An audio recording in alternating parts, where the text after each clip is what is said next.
To get a job at Strava, start by downloading the Strava app from the App Store.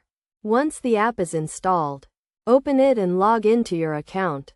The app's home screen features several options, including Home, Maps, Record, Groups, and your account settings, which can be accessed by clicking the gear icon. From the Settings menu, you can view various options, such as Service Subscription, Manage Apps and Devices, and Help, to explore job opportunities. However, you'll need to visit the Strava website using a web browser. Click on the Careers section to view open positions and find a role that suits you.